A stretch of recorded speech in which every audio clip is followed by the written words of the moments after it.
Students, today we are going to discuss the second poem of our text, that is Punishment in Kindergarten by Kamala Das. Kamala Das is an Indian English poetess born in Kerala on March 1931. This poem is a very small poem, quite an easy poem, as perhaps you know that all the poems written by Kamala Das are small poems, short poems, and they generally don't have that musical quality in them, but they are easily comprehensible poems written in simple language and have deep thoughts and emotions in them. They contain feelings and emotions in them. That's what is said about Kamala Das. And this poem is not an exception to that, and this poem is written in the same format. In this poem, the poetess recollects the memories of her past when she was in her kindergarten. Kindergarten means when she was in her pre-primary classes, KGs, in her KGs.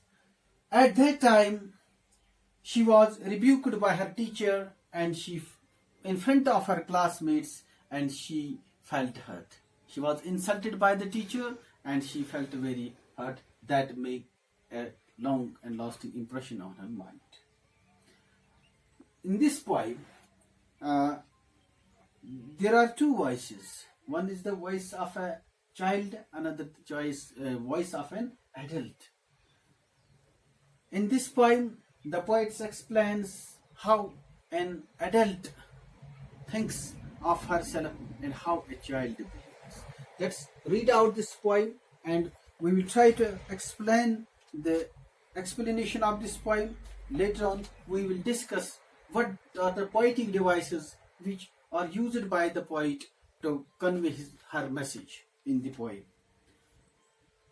Today, the world is a little more my own. No need to remember the pain a blue-frocked woman caused, throwing words at me like pots and pans to drain that honey-colored day of peace.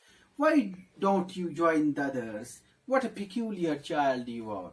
The poetess says that today the world is a little more my own. No need to remember that.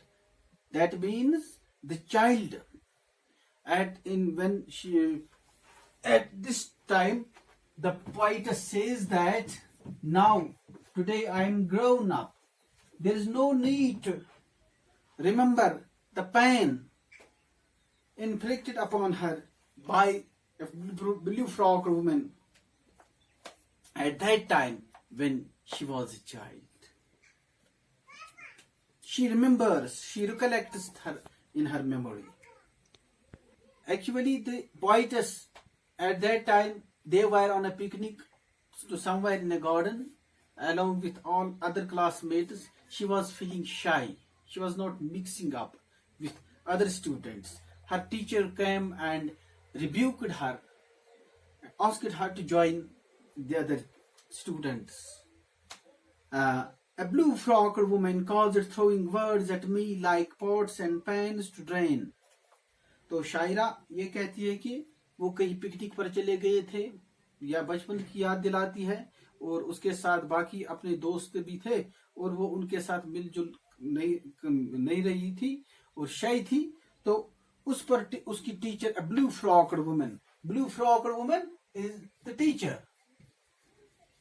तो ये teacher उसने उसको डांटा. She rebuked her with harsh words like me, pots and pans. Yeah, here the poet used the poetic device of simile, which we will discuss later on, like pots and pans to drain that honey-colored.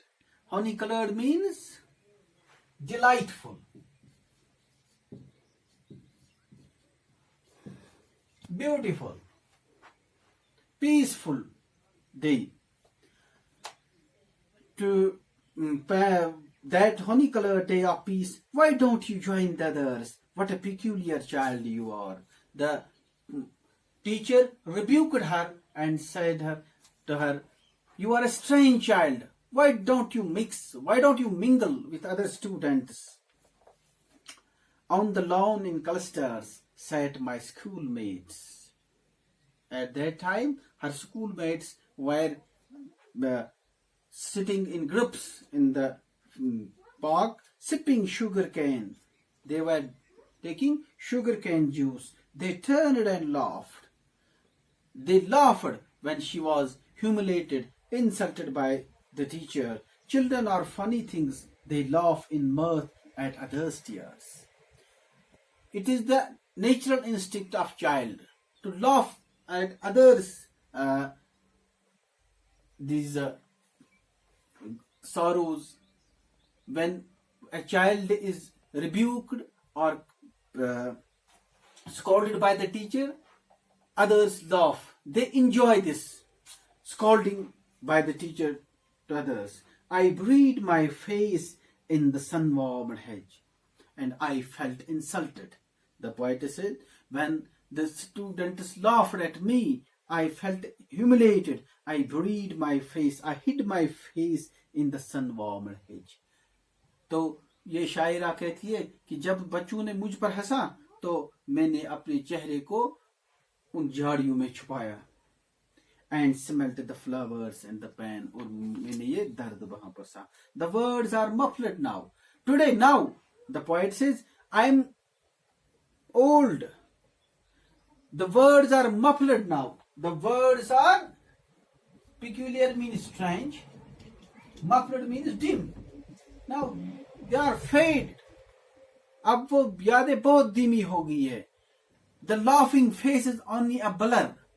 अब जो वो बच्चों के जो चेहरे हैं, I don't remember their faces. They are also dim. I don't remember the faces which laugh upon me. The years have sped along, stopping briefly, and loud halts and moving sadly on. My mind has found an adult peace. Now, with the passage of time, now I have found an adult peace. Now I am a grown up. No need to remember that picnic day when I lay hidden. Now there is no need. Now I have forgot that picnic day when I was humiliated, insulted by the teacher, and I hide myself inside that hedge. By a hedge, watching the steel white sun standing lonely in the sky, and I was watching the brightness of the sun. Here the poet has used the poetic device, steel white sun. सूरज जो कि steel की तरह चमकता था, तो वो उसका नजारा कर रही थी. That means the poetess says that she recalls and recollects the time when she was humiliated, insulted by the teacher in her kindergarten by throwing words like pots and pans. These are pots and pans means angry, in an angry manner, and the other students, they enjoyed it. They laughed at her and she felt insulted. This makes an impression on her mind. Now the child is a grown-up one. She feels that there is no need to remember now. I have my own identity. I am a grown-up. So here the world is a little more my own. It means that now she is the mistress of her own world. She is a grown-up child. And in the childhood, world was not on her own. I think today we will stop here. Inshallah, tomorrow we will discuss the textual exercise and the poetic devices. Thank you.